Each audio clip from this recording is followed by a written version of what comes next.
This is the Automotive Repair Podcast Network. Good afternoon, good evening, good morning, depending on when you're listening. To all my peeps out there, thank you so much for being here. It's Carm Capriotto, Remarkable Results Radio. I've got Jessie Jackson with us, founder and CEO of Mango Automotive, and she is going to talk about some really cool things here today. We appreciate you being here. And don't forget, just in case, Spotify is getting a little too complicated, and or if Apple is, we've got this fabulous app out there. I'd love you to get it. ARPN.app, the Automotive Repair Podcast Network. A lot of things for your smartphone, of course. The ultimate professional automotive content playlist. And you see, you recently played Share all kinds of things. Make up your own playlists with our app. You'll have a blast. Hey, we always, and for a long time, have so appreciated all the great sponsors, such as NAPA Auto Care and NAPA Tracks. Hey, stay ahead of the curve with NAPA Auto Care's newest auto tech initiatives, Fast Track Assessments, Accelerator Immersive Training, and Tech Assist Smart Support. The future of technician training is here. Connect with your local NAPA representative for more information. Hey, let's face it, your shop management system is the most critical tool in your shop, and NAPA Tracks will move your shop into the SMS fast lane with on-site training, 6 days a week support, and local representation. Find NAPA Tracks on the web at napatracs.com. Okay, I'd like to introduce you to Jessie Jackson, CEO of Mango Automotive. Hello, Jessie. What's up, Carm? Oh, man, I have to tell you, I have this big question, okay? So you get an idea. 8 locations, New Mexico, Arizona, and Texas. Stop me if I'm wrong. And you were founded in 2021. December 26, 2021. Oh, is that right? Okay. Barely in 2021. Did you acquire locations when you first started, or did you start from one? We did. Well, we started from one. We started from 0, and we acquired all 8 in separate transactions. In 5 years? Yep, 4.5. So question, I can only imagine that the team you have is smart, powerful, resilient. Could you have done this without, just an incredible group behind you? Oh my gosh, definitely not. I have my business partner, Brian, who joined Mango when we were nothing, when we had 0 shops. So I'm forever thankful to him. And I couldn't have done this without him. As far as the corporate team, Brian and I were chief marketing officer, human resources, accounts payable, all the things until we hit 5 shops, at which point I think we had around 60 employees. We collapsed and we hired finance and human resources and our district manager, who, yes, are all better at their jobs than we were at doing them.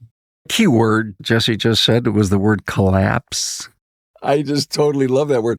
We talk about all the issues that happen to us as CEOs and owners of businesses, but I haven't heard the word collapse in a long time. And that's one of those reality moments that just hit you upside the head.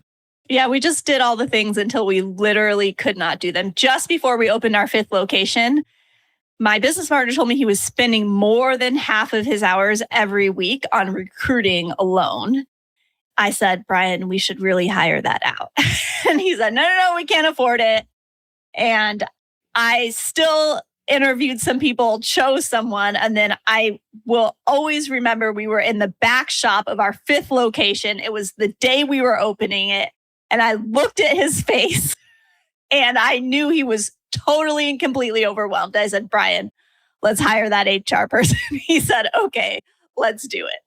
Based on 60 people your size, 8 shops, it's not difficult to do an ROI spreadsheet and say, if I could get Brian back 4 hours working for, not in the business, but on the business, those are no-brainer decisions. And I'm sure you made the right one. Yeah, good for you. I see something, the auto repair queen. How did you get that moniker? Interesting. I spent about 4 of the last 4.5 years that I've owned Mango coaching in the acquisition space. So this was more broadly like how do you acquire with $0 out of your own pocket. And it was in that space where I was exclusively doing automotive repair that they started calling me the automotive repair queen. Got it. Your background, what was it? I was in software. Well, first I was an environmental engineer. Then I was in software in the product space for many years. I happened into an automotive software. And because I was chief product officer, that's when I began to understand the landscape of automotive repair. So then when we sold to private equity, I saw a huge opportunity in the brick and mortar space. There still is an opportunity with exchange of wealth in this space with so many retiring owners that I moved into brick and mortar space and, put a hold on my software career. The numbers are out there, 20, 30,000, if you will, silver tsunamis that would love to get out of the industry, sell, succeed. We're doing shows on how to value your business, how to work toward valuing your business, how to find an internal candidate. We've done a ton of shows over the years on that.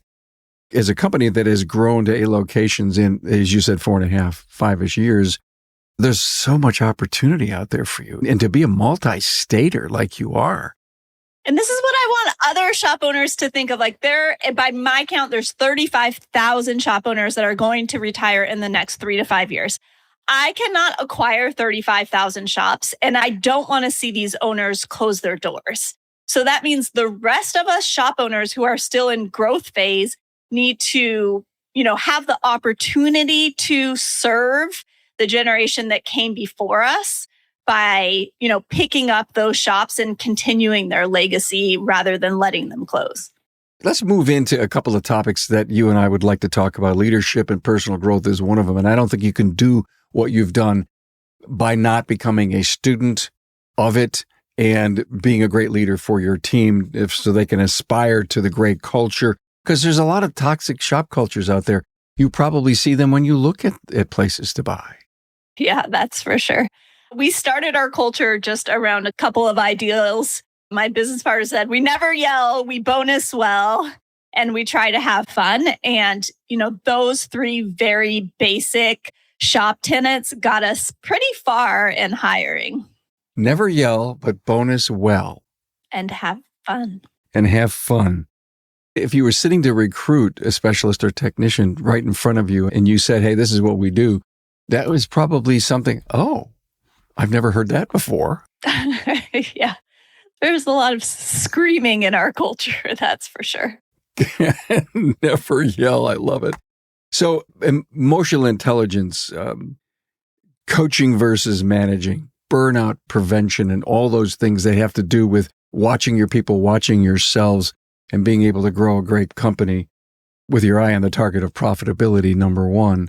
What can you tell our listener about your role to make sure your managers, your district people, because there's a lot of people that are growing in multi-shop operations. And they say, oh, I did the first one. Maybe I'm 10 years out. Now I can do the second one real easy. And people get hit upside the head because they don't have some of this core stuff down. Yeah, I think there's a lot of what we've done that has really been like putting the wheels on while we're driving down the road, to use an automotive term. But sort of, when we had one shop, I remember talking with Brian, who he was our original district manager. He's in charge of making, the shops run inside the shop. Like, Brian, we need SOPs because we're going to grow big. And he was like, I don't think we really need SOPs. Like, I'm covering our advisors' lunches. Like, you could still be in the shops. But then we reached this period where Brian, he couldn't even feasibly be in 3 shops. Because you know how shop time is. Like, you show up at a shop, you just get sucked in. Like, you're there for many hours. So, there's a lot of stuff that we built as we grew. But one thing that we're acutely aware of right now is then a very standard moniker, what gets measured gets managed. And so we'll train our front of the house team, for example, on selling to the curb. And then you can do test calls and you're shocked when they don't make an appointment or sell to the curb, right? And so I have a bunch of kids and I just remember my child needs to be taught the same thing over and over again. And we need to we're all human. We forget things. We go back to our habits. So we don't yell once we teach something, right? We're open to teaching it again and again. But we were realizing is it's hard to see if our advisors are selling to the curb without listening to every single call. But now in the day and age of AI, we just built a dashboard where we send all of our calls through AI. We say, was that call convertible? Could we have, gotten them to come in? And did we get them to come in? And if we didn't, we put it on a checklist that they can look at and, call them back and check them off so we can increase our conversion rate. Because as the owner, we know that every call that's coming into the shop is costing us a lot of money, but maybe our manager or advisor was busy or doing something different and, didn't give that call the attention they need. So now we can look at those numbers actually happening. I'm impressed with sell to the curb. Does that mean the conversion of the call? Is that what you're saying? You want that vehicle to come up and over your curb and into the building? Is that what you mean? Yeah, exactly. I think sell to the curb is this idea of setting an appointment and getting the customer in once they make the phone call. I love that. I want to stop you there for a minute, and I want to share that with our listeners. Sell to the curb. So many times you need, what's the word I'm looking for? Some kind of clever statement that helps people say, sell to the curb. It's instead of sitting down with someone who says, let's talk about what just happened, blah, blah, blah. Sell to the curb describes, 4 or 5 paragraphs of how things need to be done. And I love that. When there's an issue, as you will go through your AI and see that we didn't convert this, let's sit down and talk about selling to the curb. They know exactly where you're going with that. And it's part of in fact, it should almost be a little sticker on the phone, right in front of the phone. Smile, sell to the curb. Right. Smile and sell to the curb. I love that. And so as we're doing this analysis, because now we have the tools to see it, we see this pattern emerging. Who is the hardest to sell to the curb? And that's price shoppers. And I think there's an old, thought process in our business that if they're asking about price, that's bottom of the barrel. We don't want them to come in anyway. But we found that that's not the case. People are price conscious, or they want to have a general idea of how much they're going to spend before they come in. So, in automotive repair, it's been taught to us and passed down, between shops and coaching programs, don't give a price over the phone. You can't accurately quote, tell them you need to see it, have them come in. But as we saw that dramatically decreasing our call conversion, we built a tool where our advisors can quickly punch in what the job is and we can produce a price range. So now we can tell our customers, this is the price range we expect it to come back in and get more customers to the curb, even those that, are seen as price shoppers and we might have previously lost. So are you quoting a low and a high number to that client? Yes. Yeah. We quote a range. It's pretty wide, right? Because we don't have all the details. The more details we can give our AI, the closer to the price range we can get them. But it might be, that brake job is going to cost between $600 and $900. It's a pretty wide price range, but we found that to be a useful tool. And you're converting to the curb because of you doing that. Right. Mm-hmm. It's increasing our conversion rates. Brian was saying who was saying we need SOPs? Was it you or Brian? It was me in the very beginning with Brian. Now he sees the picture very clearly because Brian cannot be in 8 shops every day to have those SOP or to make the SOPs happen, right? I call them protocols. Interestingly enough, I fell into that word a couple of months ago when I realized it may describe how government works, but really not. It's the protocols of the business. And then underneath all those protocols would be counter, would be sell to the curb, would be all of those policies or procedures that would be under. And so when you say, hey, we're slipping on our protocols, and I think SOP, standard operating procedures, get it, critical, important. But I love to lift all of those little different policies and procedures up into a singular overarching umbrella called protocols. Yeah. Same thing. We really talk about them when we talk to our teams. Like I'm calling them SOPs, but we talk about the non-negotiables. So we have the 6 non-negotiables in the back of the shop, in the front of the house. But what I found is if you can't measure those non-negotiables, if you're teaching sell to the curb and you don't measure how many calls they're selling to the curb, that you might as well not have that non-negotiable because it's going to fall by the wayside. So you have to find a way to measure every single non-negotiable or protocol, as you're calling it. You're absolutely right. And I think one of the things that we're missing in a lot of the mid-range shops that are really striving to be in the top shop categories are not measuring enough. Number one, they probably don't know how. Number two, don't know what the formulas are because they don't have a coach. And they find it impossible because of the workload that they put under themselves to even find the time to do this. And this is where you go from working on your business instead of working in it. You had a coach, Brian had a coach, you're coaching. Explain to me where all this great knowledge, this detailed knowledge came from for you guys, Jesse. Yeah, I think, Brian comes from automotive repair. He's essentially been in the business his entire life. So I didn't know how badly I needed Brian. I called him to acquire his existing shop and we ended up partnering together. But he has all of the deep knowledge. And then along the way, we've done different coaching programs. So we pick up what we can of value. Every coaching program has their way to think about it. And you cherry pick what's valuable to you to build your own system, right? And then you come up with some things of your own as well. The automotive world is changing fast, and customers are expecting speed, accuracy, and confidence in every repair. To keep your shop competitive, your technicians need training that's smarter, faster, and future-focused. That's why NAPA Auto Care is excited to introduce 3 new auto tech initiatives: Fast Track Assessments, the Accelerator Training Program, and Tech Assist. It all starts with Fast Track Assessments. This tool pinpoints a technician's exact skill level, whether they're a student, job applicant, or a new hire, so you know their strengths and where they need improvement without putting a customer's vehicle at risk. Then comes Accelerator Training Program. Using immersive technologies like virtual reality, augmented reality, and AI-driven simulations, it compresses years of technician development into just months. Trainees practice real-world jobs, alignments, brakes, diagnostics in a safe, virtual-first environment with instant feedback. Instead of tying up your senior techs, they can focus on customers while new hires become billable, competent team members in record time. And once they're on the job, Tech Assist keeps that support going. Through AR-capable smart safety glasses, your technicians can instantly pull up torque specs, wire colors, component locations, and even connect with a live expert who sees exactly what they see, providing guidance step by step.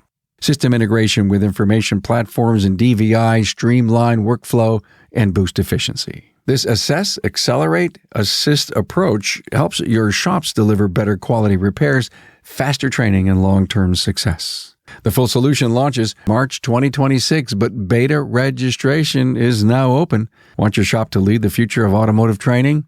Connect with your local NAPA representative today. Hey, let's face it, your shop management system is the single most important tool in your shop, period. NAPA Trax has made selecting the right shop management system easy by offering the industry's best, most comprehensive SMS. Now, it all starts when a local representative meets with you to learn about your business and how you need to run it. After all, it's your shop, so it's your choice, and having local representation is a huge plus. Customizing Trax to your business, whether you're a one-person shop or a large multi-bay or multi-location company, a representative consults with you to help optimize your shop's workflow, efficiency, and profitability. Trax always has the flexibility to do business how you need to do it, which means it can also grow as your business grows. And unlike the other guys, will be there for you after installation with the best training and support in the business. Yes, a learning management system tailored to each role in your company. Simply put, Trax was designed and built for shop owners just like you. Visit us on the web at NAPA Trax, that's NAPATRACS.com. Well, thank you for your insight on leadership and all these great things that are so critical. You mentioned the word AI just a little bit ago, and you said, well, we'll throw some of these calls through AI and it'll come back and tell us some stuff. As the leader of the business, you and Brian said to the team, listen, AI is here to stay. We're going to learn how to use it. We're going to be its boss, and it's going to tell us stuff, and it's going to help us. Is that your framework? So a little bit, yes, and a little bit deeper than that. And just because I have a software background, I have built specific tools for our team to use. So instead of saying, throw this question into AI and get a pricing result, I've built a specific tool that lives on top of our dashboard that helps them learn to both sell a job and it allows them to price a general job and get a price range, right? I have built a dashboard that runs every single call through AI, analyzes it, and auto creates this to-do list of calls that we think that they can rescue. In that dashboard, we also measure whether they're making a future appointment for the customer, right? When they check out, we want them to make their next appointment in 4 to 6 months. So is that actually happening? How much money are we losing in comebacks? All of this stuff, I have used AI to build a dashboard to measure these metrics, which directly correlate to our non-negotiables, so that we can, as an entire organization, keep track of what's important to us and easily dig down into the cause when we have a drop in revenue or a drop in GP dollars. Excellent. You mentioned make an appointment. You just hit an incredible ding in my brain on how similar the dental business is when you're getting, just routine maintenance, right? Routine maintenance. Yeah. I just had routine maintenance done a couple of days ago. And son of a gun, I couldn't leave the chair unless I had an appointment for 6 months, right? Couldn't left. I mean, yes, I could have left, but it's just how they do it. Based on your mileage, let's have you back in April. We'll set a date, and if it doesn't work for you, we'll just move it around. And then she says, I see this one filling that you have, and I think it needs to be replaced, and blah, blah, blah. She goes, can I go in and take a picture of it? And I said, sure, go ahead. So that she wanted to kind of capture that. And while I'm sitting in there, I said, oh my God, they just did a DVI on my mouth. And when the dentist comes in to do the review, I stopped and I says, I got to share this idea with you. You just did a digital tooth inspection, a mouth inspection, and I'm going crazy trying to draw the parallel in automotive. And I said, now, if I don't set the appointment as I'm leaving to get this thing done, are you going to text that photo of my tooth to me in 3 or 4 months? And he goes, no. And I said, your software should. And he goes, that's a great idea. So think about the client work that you have and the photos you've been taking and how that can help support that. And so I had to bring this whole automotive thing to the dentist's chair a couple days ago. It's perfect. I mean, I think those are great stories for us to tell to our people and even to, people that buy from us. Dentist takes a look, does the x-rays, and we're doing DVIs. We got all this great photos for you, and we got to get this work done.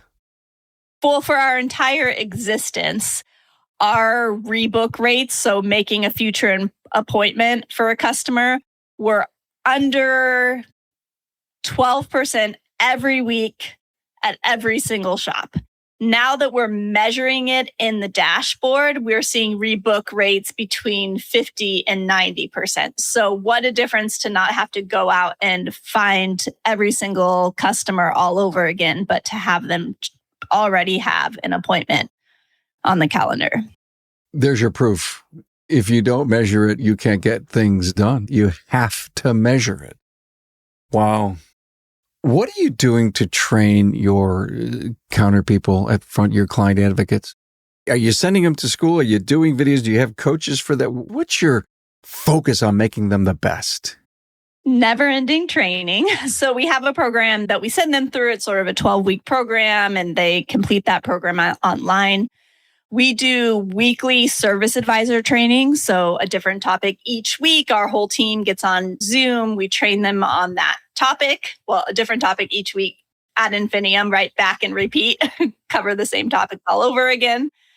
And we have an AI tool where if they open a ticket in our shop management system, we, for that specific ticket, tell them how they should present it. So the most critical items first, the items that should be done but don't need to be done right now, this exact moment, and things they can put off that essentially sells that entire ticket. So they're not reading from this mostly, but they are reading through it to get a refresh. Even our more seasoned managers are like, oh, sometimes I just need to reset my brain, right? We all forget, no matter how experienced we are, they reset their brain with that that AI script essentially written for that specific customer and that specific ticket, and then they sell. Jesse, we have an AI tool that helps them. Is this the one you designed or is it something else you're using? Yeah. That one's called Guava. I think it's at getguava.ai. That one is actually, it's coupled with the pricing tool and it's available. Okay. Yeah, it's getguava.ai. I haven't even put the pricing tool on the website, but it's bundled in there. But that's your tool. That's my tool, yeah. Cool. All right. Whoa. So with your software background, your writing tools, you have tools, you appreciate where AI is coming from. And I guess your message to the industry is get on board. Yeah. And I think, not everyone is going to be creating their own tools, but look at what's out there and you got to find a way to measure anything. So if you don't want to use AI to measure, okay, the first thing I did before I created a tool was I went to my call dashboard where most people have this that are using VoIP, where it's transcripts of every call.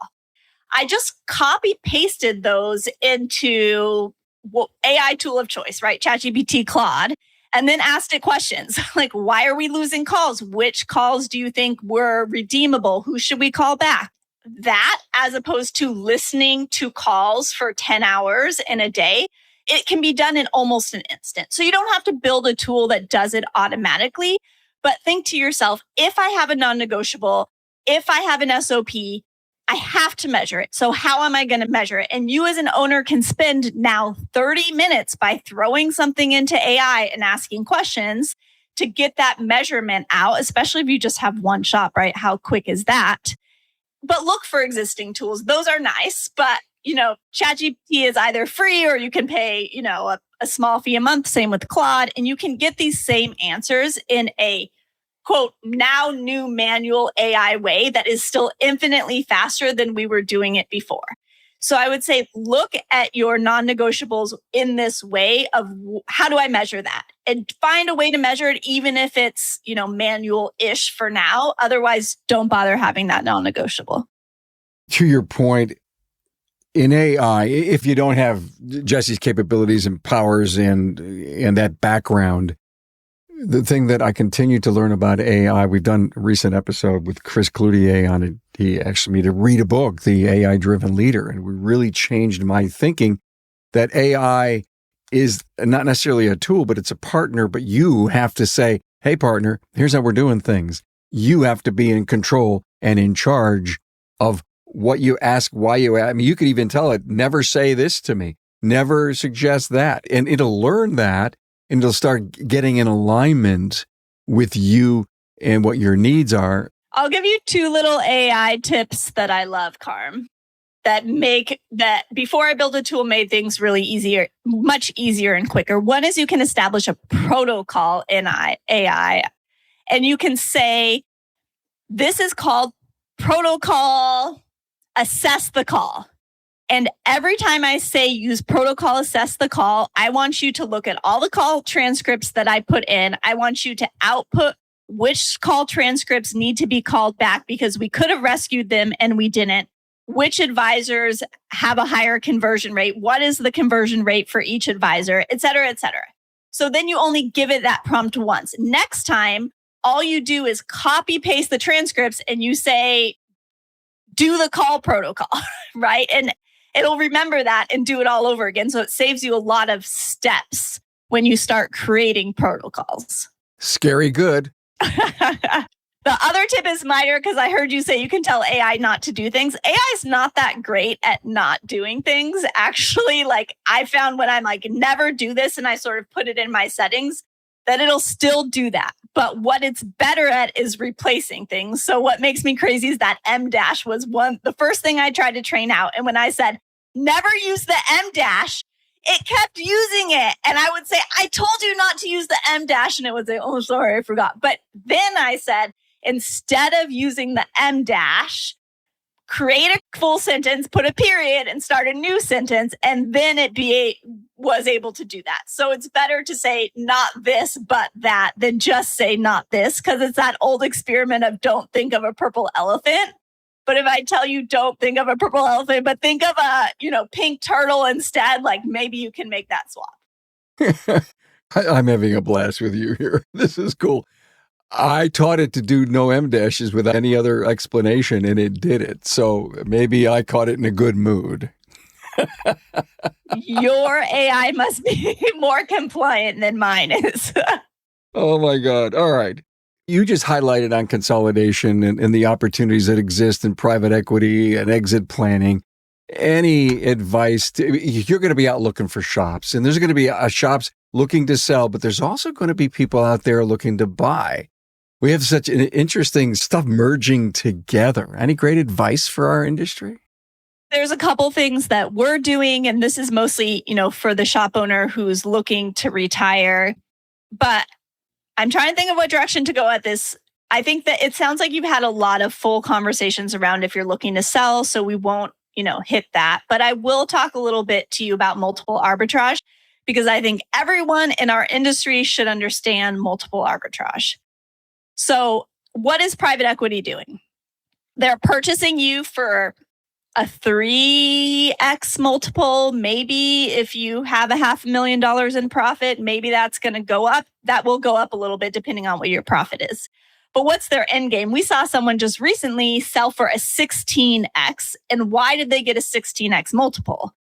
Because they had 20 million in EBITDA. And you might be thinking, but I don't have 20 million in profit. So what private equity is getting, they're getting the spread on what they're buying for, which is a 3 to 5x multiple and a 16x. So they're getting more than a 10 multiple on what you've built by doing nothing but putting a bunch of shops together that have EBITDA. I'm absorbing this and I'm making it part of my head is going up and down for yes, I'm with you. That's multiple arbitrage. And the reason why I'm so passionate about this, because a lot of times we talk to owners all the time that have built their business for 30 years, cannot retire on a 3x multiple. And that's what the market is. You know why they can't retire on a 3x multiple? Because they don't have any profit. They have never designed their business to make money. And then they're going to say to the private equity, listen, I got the boat at the lake and all my grandkids' cell phones and stuff like that. And they're looking for ad backs. And they're tiny, they're small. Make money. Find a 20% net operating income so that you can get a 5x on it. I mean, even if you have a 20% net operating income on a shop that's doing, $2 or $3 million, you're not going to get a 5x. You're going to get a 3x, a 3.5, maybe. Some of our listeners to say, Carm, you already lost me on this 3x, this 5x thing. It's the multiple. Well, what's a multiple, Carm? If you have your net operating income, the adjusted bottom, and private equity comes in, to your point, say you made $500,000 consistently over the last 3 or 4 years as they look back. And they say, okay, well, then we'll give you 3 times that or $1.5 million. And that is what the multiple is about. And that's what the X means. So go ahead, keep going. But then when, lower market private equity resells your same shop, then they're going to get like 15 times your 500K. So that means they're getting 7.5 million and they only paid you 1.5 million. So they're getting 6 extra million just for buying you and bundling you with other shops. Jesse, what if they came to me and I said, listen, you don't have anybody running this region. I'll sell you my 5 stores. I'd like to stay on and I'll take 49% of the offer so I can get a second paycheck. What do you think of that? Yeah, there's a lot of that second bite of the apple happening. And so long as you believe in what the company's doing and they have majority, you can often get that. But we are putting together another way, which is the co-op, as we call it, which is where we're putting together our own 20 million in EBITDA. And we will sell, of course, to larger private equity for a higher multiple, and shop owners get a chance to sell their shop for about 3 times what it's currently valued at. So instead of getting a 3 times that 500K, they could get more like a 9 times that 500K and get 4.5 million because they earned it. And, private equity was sort of the first one to start bundling shops, but we believe that we should do it and reward shop owners who have been building something for the last 30 years. When you say co-op, are you talking about getting groups together or individual? Exactly. Yes. A group of about 40 shop owners with 500K-ish in EBITDA, about each, where we amass that same 20 million. Interesting. So many things are going on in our industry. And this co-op idea, this is the first time I've heard it. Maybe it's the second time I've heard it. It's brilliant. I love it. And you're probably going to lead this, right? Yes. Yeah. I mean, I think people have said to me like, oh, you're going to sell to private equity anyway. We have to stop the consolidation. I would say we're not going to stop the consolidation. We watched it happen in paint and body, which is now largely consolidated. It hasn't happened in automotive repair, but it is happening. So you can fight it. You can be that standout house with the freeway and the mall built around it. Or, you can make use of the trend that you already see happening and make that work for you and your family. So I'm not telling anyone what to do with their business or, how to do it, but we're just creating another option for those people who want to exit, but, doing it at 3 times their profit doesn't make sense for them. This was so interesting and great. I love what you just said. I think it's a perfect ending to this episode. And I don't know, we covered a lot of ground. And thank you, Jesse Jackson, CEO Mango Automotive. Notice the mangoes on the back wall. And since I don't know a lot about mangoes, what's all the words below that? What's the plaques below those? Oh, yeah. That's just one for each shop. It's a mango and it's an orange 1970 Camaro, which you can barely see, and then one for each shop. So I got to fill that gap and then get another shelf. An orange 1970 Camaro. I see. My first car ever was a 1972 Camaro. Oh, yeah. That's what my mom drove when I was a kid. It was a Rally Sport split bumper. And if I was smart enough to keep it, it'd be worth a ton of money right now. Oh, God. Shucks. I know, shuckaroos. Hey, it's been great to have you on the show, Jesse. Thank you so much. Thank you, Carm. Nice chatting with you. Same here. Thanks for being on board to listen and learn from the premier automotive repair business podcast, Remarkable Results Radio. Get your episodic education on the ARPN listening app at automotiverepairpodcastnetwork.com. Also enjoy the podcast on our Carm Capriotto YouTube channel. Carm is all for advancing the professional automotive service industry. Until next time.